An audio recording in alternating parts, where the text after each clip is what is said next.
It was a rainy Thursday night in Arlington, Virginia.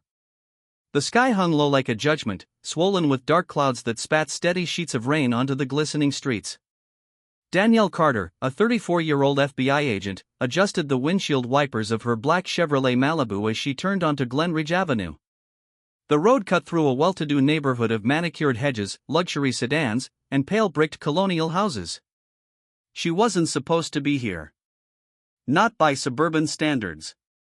Dressed in sweats and a hoodie, her hair tied back in a loose bun, Danielle had just left her mother's house across town after helping her with some medications.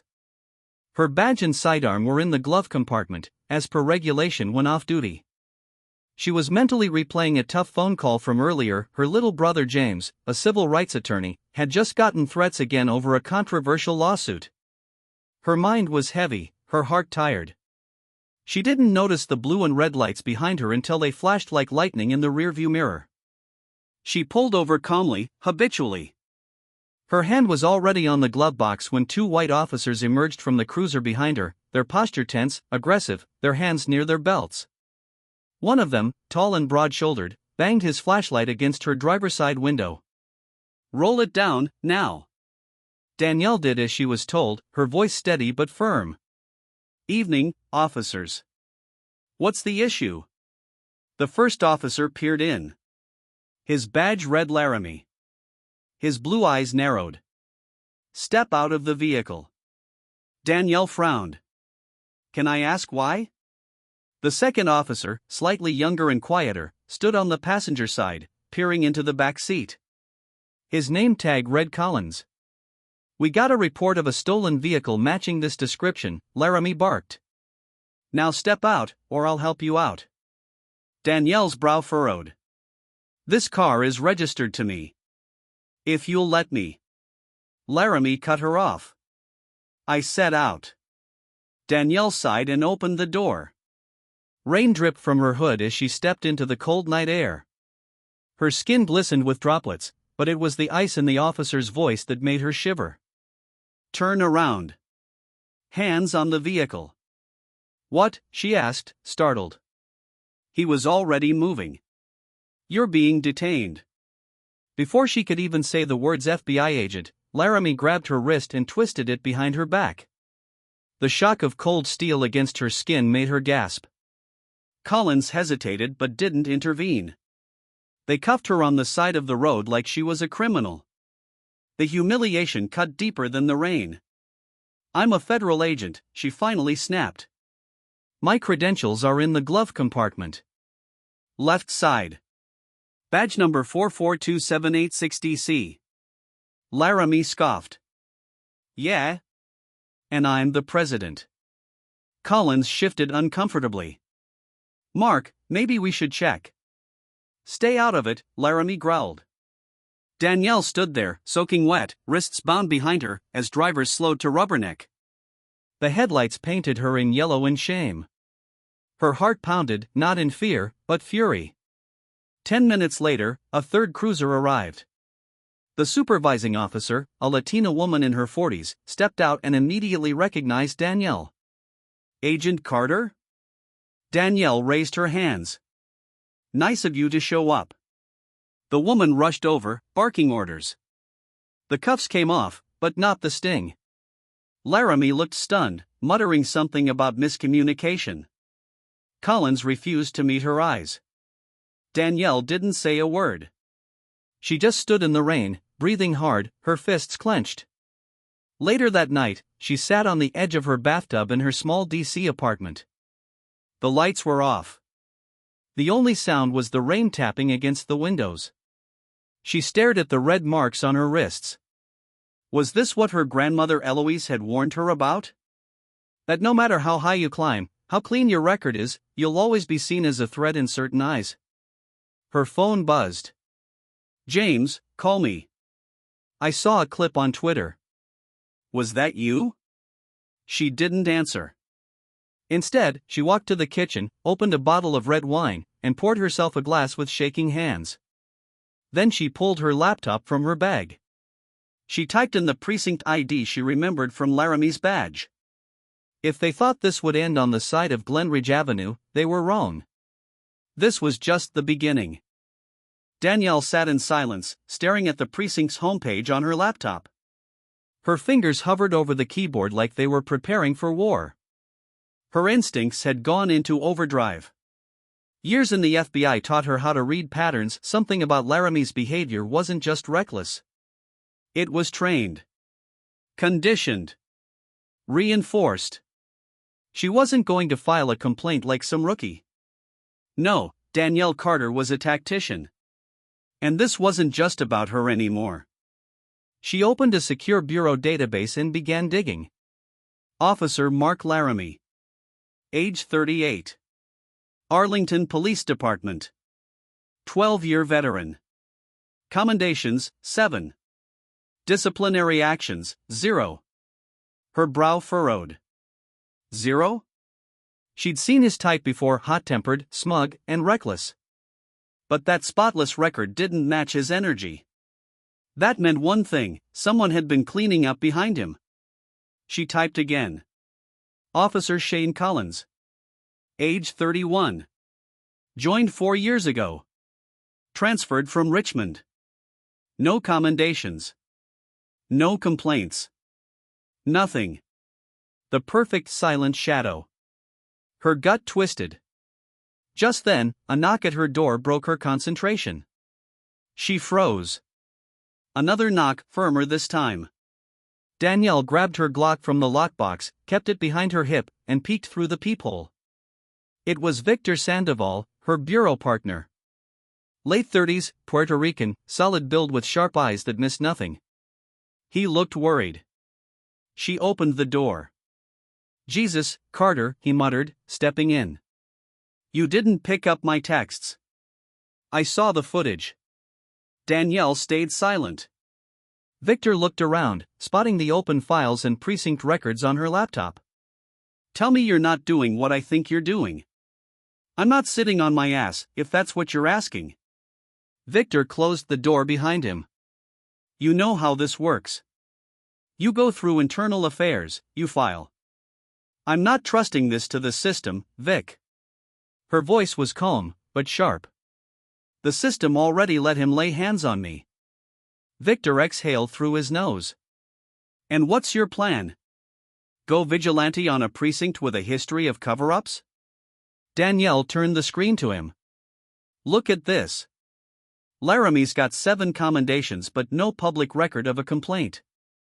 I checked Richmond's database too. Collins had 2 unreported traffic stops involving minority drivers that mysteriously disappeared. This isn't just a one-off." Victor looked at the screen. Slowly, his expression shifted. From doubt to realization.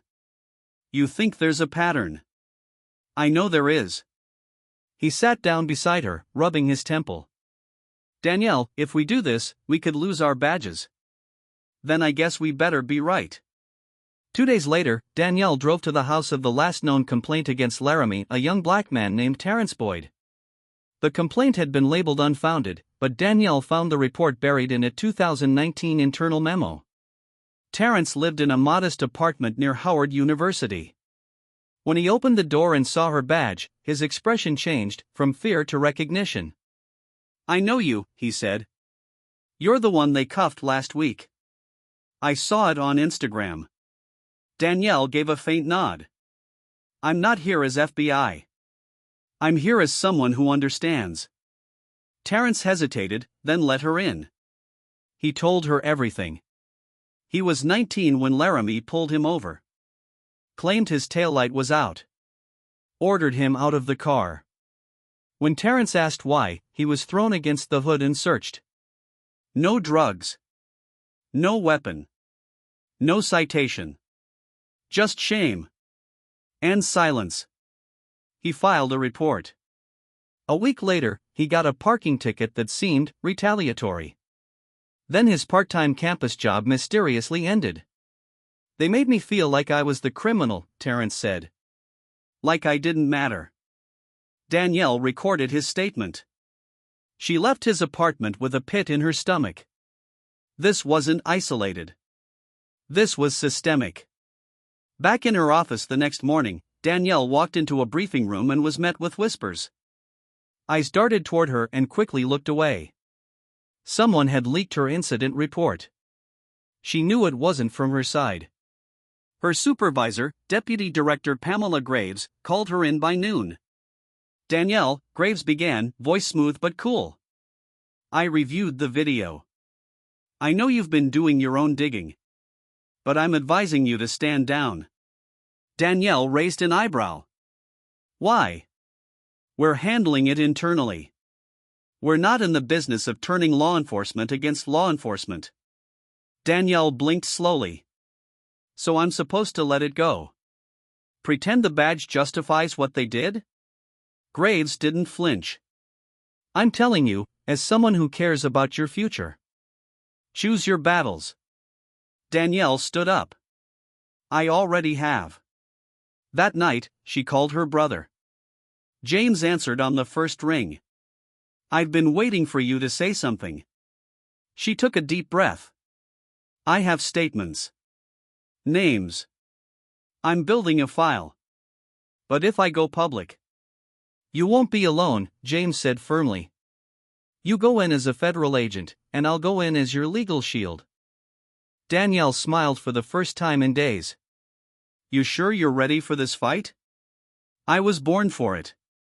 And in that moment, Danielle knew this wasn't about revenge. It wasn't about ego. It was about every black kid who'd been stopped and shamed, every woman who'd been silenced, every brother who'd been overlooked and overlooked again. She was done surviving in silence. It was time to make the system answer for what it created. James Carter sat in front of his desk, the flickering lamplight casting long shadows over a growing stack of case files. He wasn't just Danielle's older brother, he was one of the most relentless civil rights attorneys in D.C., a man who had built a reputation for doing what others were too afraid to try. When Danielle walked into his office that evening, she wasn't the only one who looked like she hadn't slept. "I need to know what you've got," James said, sliding her a legal pad. Danielle pulled out a flash drive and plugged it into his laptop. She clicked through folders. Terrence Boyd testimony, audio plus transcript. Bodycam inconsistencies, Laramie and Collins. Unreported stops, 2019 to 2024, by race. Internal Affairs audit logs, leaked. James stared at the screen. This isn't just circumstantial. This is a pattern of misconduct." Danielle nodded. "They called it routine. But I count 27 unreported stops by Laramie in 5 years, and 19 of those involved black or Latino civilians." "And you said Internal Affairs buried it? Or someone above them did?" James leaned back. "Then we need to go higher." 3 days later, Danielle and James requested a private meeting with Inspector General Veronica Chase, a powerful woman known for integrity and for burning bridges when she had to. Chase was a rare figure in federal law enforcement, a black woman in one of the highest oversight positions in the East Coast. Inside her sleek office at the Department of Justice, Danielle laid it all out: the data, the suppressed complaints, the whistleblower footage they'd secured from a scared former officer who left the force quietly after a forced transfer. Chase listened intently. When Danielle was done, the room was thick with silence. Chase finally spoke. "If even a fraction of this is true, the Arlington PD is sitting on a ticking bomb." James leaned forward. "We believe the rot starts at the top. We want access to Chief Brenda McAdams' internal combs." Chase raised an eyebrow. "McAdams is tight with the governor's office. If you go after her, you're not just poking a hornet's nest, you're kicking it wide open." Danielle didn't blink. "Then let it sting." That night, back at her apartment, Danielle received a strange voicemail. "Agent Carter, you're in over your head. We know where you live. Back off, or you won't be the only Carter we silence." She didn't panic. She forwarded the voicemail to Victor, her partner. 2 hours later, Victor called back. "Danielle. I traced the number. It was rerouted through 3 dummy lines. But guess where the first call originated?" "Where?" "The Arlington Police Department. Administrative line. Logged in under a secure alias, McBrenda_3. Danielle's hand clenched around the phone. "She's threatening me." From inside her own damn building. Victor whispered, "This is bigger than both of us." Danielle stared out her window, her reflection barely visible in the glass. "Then we take it public." The next morning, James organized a press conference under the Capitol steps. Danielle didn't want to be the face of this, but she knew she had to be. And when she stepped up to the podium, flanked by civil rights attorneys, activists, and victims' families, she was no longer just an FBI agent. She was a voice. For too long, some officers have used their badge not as a symbol of protection but as a weapon of oppression. I was handcuffed for the color of my skin while flashing my federal ID. And I am not alone. She paused as flashes clicked and murmurs rippled through the crowd. This is no longer about one officer. It's about a system that rewards silence and punishes resistance. But today, that silence ends. James stepped forward and held up the printed reports. "We are filing a federal class action lawsuit against the Arlington Police Department, citing racially motivated misconduct, data suppression, and coordinated intimidation." The crowd exploded. The reporters swarmed. And somewhere, deep in her office, Chief McAdams crushed a coffee mug against her desk. That night, Danielle returned home to find her front door slightly ajar. Every instinct in her body told her not to go in. She drew her weapon, called Victor, and waited. 10 minutes later, he arrived with 2 bureau agents. Inside, her apartment was untouched except for one thing. On her living room wall, someone had spray painted, "You were warned." Victor's face darkened. "This isn't just retaliation. This is war." Danielle didn't flinch. She stared at the message. Cold. Focused. "This just means we're close." 2 days after the press conference, Danielle Carter sat in the back seat of a nondescript sedan, parked in an underground garage beneath a shuttered furniture warehouse on the southeast edge of D.C. She wore a black hoodie, sunglasses, and a ball cap, standard bureau fieldwear for when you didn't want to be seen. Next to her sat Victor Salgado, stone-faced, scanning every shadow. "You sure this isn't a setup?" he muttered. Danielle checked the clock. 8:57 p.m. The message had been simple. "Meet me where they store forgotten things. I've seen too much." 3 minutes later, a tall man in a gray jacket walked down the ramp. His head was shaved, and his walk stiff, like someone still carrying trauma in his bones. He knocked twice on the driver's side window. Victor rolled it down. "Name?" The man didn't answer. He just handed Danielle a flash drive. "They called us the Delta 9, he said. 9 officers transferred out of Arlington between 2019 and 2023. All of us filed internal complaints. All of us got pushed out, reassigned, or disciplined into silence." Danielle took the flash drive. "You have proof?" The man nodded. "Inside are 37 internal emails, most flagged sensitive. McAdams signed off on 15 of them." "And listen closely." He handed her a phone. She pressed play. Chief McAdams' voice filled the car. "We don't need any more noise." I don't care what she saw. Carter is FBI, not APD. Let her bark. The state will protect us, just like it always has. Danielle's stomach turned. She looked at the man. "Why now?" His answer was simple: because they buried my partner. Officially, he overdosed. But I saw the bruises. I saw who visited him before he collapsed. He turned to leave. Victor called after him. "What's your name?" He didn't turn back. "Just call me Echo."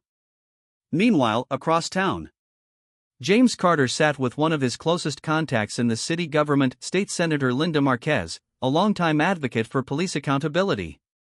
She scrolled through the documents James handed her and shook her head. "Jesus Christ, James. McAdams isn't just connected. She's insulated." Campaign donations, closed-door briefings with the governor's staff, even a back-channel fund labeled Urban Stabilization Incentive. It's a slush fund to keep things quiet. James leaned in. You're telling me the governor himself could be protecting her? Marquez hesitated. Not directly. But if this explodes? It'll stain his entire administration. That's why they'll fight tooth and nail to bury this. James didn't flinch. Then we make it unburyable. That night, Danielle and Victor sat in her living room, studying the flash drive from Echo. It was worse than expected. Not only were there memos discussing unlawful detentions, some emails listed targets by race, age, and neighborhood. And at the top of one chain, Danielle spotted something chilling. Fed. Carter equals unstable. Monitor. Discredit if needed. Sent by Chief McAdams to a redacted list, 2 days after Danielle's wrongful arrest. Victor looked up. They plan to break you. Danielle's jaw tightened. Then we break the whole system. The breaking point. 3 days later, Danielle walked into a federal oversight hearing as a surprise witness. The chamber fell silent as she took the stand. Under oath, she laid it bare. She spoke of the night she was cuffed. She played the voice recording of Chief McAdams. She handed over the leaked memos, the voice memos, the altered patrol logs. One senator muttered, "This can't be real." Another whispered, "This is a powder keg." Danielle ended her testimony with a single line. "I've served this country as an FBI agent for 11 years. But the greatest threat I've faced didn't wear foreign uniforms. It wore a badge right here at home." Gasps filled the room. But not everyone was surprised.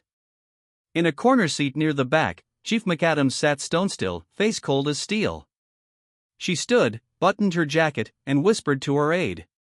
"If she wants war, let's give it to her." That evening, James' law office was broken into. Files were tossed. Drives were taken. Danielle's personal FBI email was suspended under the claim of operational instability. Victor received an anonymous tip that a warrant was being drafted to investigate him for obstruction of municipal police investigations. This wasn't damage control. This was scorched earth. But what they didn't know was that Danielle had already gone deeper. One final move. Danielle met with a Pulitzer-winning journalist from the Washington Tribune. She handed over a full digital copy of everything, Echo's files, the redacted memos, the audio, and a bonus, a copy of McAdams' secret off-the-books accounts. The journalist looked stunned. "You understand what this means, right? If I print this, the governor, McAdams, half the city's elite, all exposed." Danielle only said 3 words. "Print it all." Monday morning, 6:12 a.m. At first, it was just a whisper. A few tweets. A Reddit thread titled, "FBI agent Danielle Carter blows the whistle on racism inside law enforcement." By 8 a.m., hashtags were trending worldwide. Hashtag Justice for Danielle. Hashtag McAdams exposed. Hashtag the Delta 9. Hashtag American shame. At 9:15 a.m., the Washington Tribune dropped the bombshell. The headline read, "They called her a threat, FBI agents' secret files expose racial profiling, police conspiracy in D.C. Metro." It included voice recordings, emails, redacted financials. Screenshots of officer logs detailing which neighborhoods were priority zones for disruption. A video attachment with a whistleblower, face blurred, describing officers being trained to escalate on site when interacting with black citizens. The article ended with this quote from Danielle. "If speaking the truth destroys the system, maybe it was never worth protecting." By noon, thousands had gathered outside the Arlington Police Department. Signs waved in the air. Justice for the 9. Carter didn't lie. McAdams equals the rot. By 3 p.m., the governor made a statement, half-hearted and vague. "We are reviewing the allegations carefully. No rush to judgment. The chief has our full confidence, until further notice." The crowd exploded. That was the matchstick. Windows shattered. Tear gas hissed. Danielle watched it unfold from her apartment balcony with Victor, stunned. "I didn't want this," she whispered. Victor turned to her. "You didn't start this. You exposed it." Meanwhile, Chief McAdams stood behind her fortress-like office windows, staring at the chaos outside. "You need to step down," said Deputy Mayor Ruth Lynn, standing beside her. McAdams chuckled coldly. "If I go down, I take this entire city with me." "You think I'm the only one with blood on her hands?" The deputy mayor narrowed her eyes. "You're playing with fire." McAdams picked up a phone. "Then let's see who burns." That night, across the river, James Carter was walking home from his office when two unmarked vehicles pulled up. He barely had time to turn before four men jumped out. "Mr. Carter," one of them said with no badge in sight, "you need to come with us." Now. They pushed him into the back seat. No warrant. No explanation. A black hood was pulled over his head. Danielle's apartment, 9:47 p.m. Danielle's phone buzzed. A text from an unknown number. "He's been taken." No warrant. No trail. Langston Warehouse. "Come alone." She showed it to Victor. He stood up instantly. "We go now." Danielle shook her head. "No. I go. Alone." "Danielle. If they see you, it'll turn into a shootout." "I need to get him out, clean." She grabbed her weapon, her badge, and the flash drive she hadn't yet shared with anyone, the one with the real insurance file. Langston Warehouse, 11:03 p.m. The place was dark. Still. Deserted. Except for one open door, faint light glowing from inside. Danielle stepped in. Two officers stood beside James, who sat in a chair, bruised but breathing. The man in the center turned slowly, Captain Reeve, McAdams' longtime enforcer. "You made a mistake," he said calmly. "You thought you could shine a light without consequence." Danielle raised her badge. "FBI. Release him now." Reeve chuckled. "Oh, we're past badges now." He stepped forward, and Danielle didn't flinch. "You know what scares them the most," she said, pulling a small object from her pocket, a flash drive. "Proof they can't bury." Reeve paused. "This is going to the feds. The real ones. The ones who still care." "I can end this," he said. "You already lost," she replied. Behind her, headlights flared. Victor, in full tactical gear, had arrived with two more federal agents. Reeve cursed. But he knew it was over. 3 days later, Chief McAdams was arrested on federal conspiracy charges. The governor's office was placed under investigation for obstruction of justice. Senator Marquez launched a committee to review state-level law enforcement abuse. And James, beaten, but not broken, stood beside his sister as she received a standing ovation at the FBI Oversight Committee. "Danielle Carter," the chairman said, "you reminded us what it means to serve justice. Not power." But the fight wasn't over. Not yet.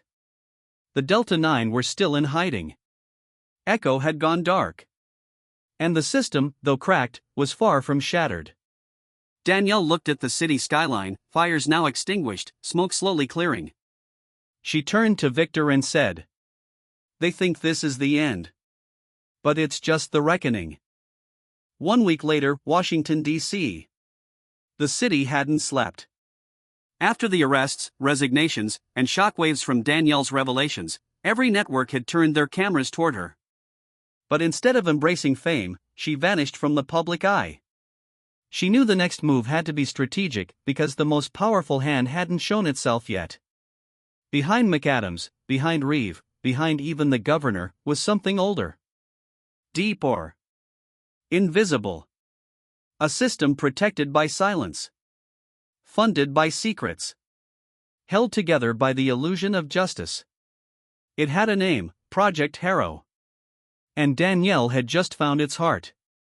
An anonymous package arrives. It came in a brown envelope with no return address. Inside was a series of memos, dated back 15 years. Marked top secret // OIG clearance only. She flipped through them slowly. And there it was, the name that shattered her. Senator Malcolm H. Winston. Chairman, Homeland Oversight Committee. Architect of Project Harrow. He wasn't just a senator. He was the gatekeeper. He had created a backdoor communication network between police departments across the country, enabling secret transfers of problematic officers, suppressing whistleblower files, and creating quotas not just for arrests, but for targeted communities. Black, brown, native, poor. It was a machine. And Winston was the engineer. Danielle stared at his official portrait on the memo. "He's the one," she whispered. Victor clenched his jaw.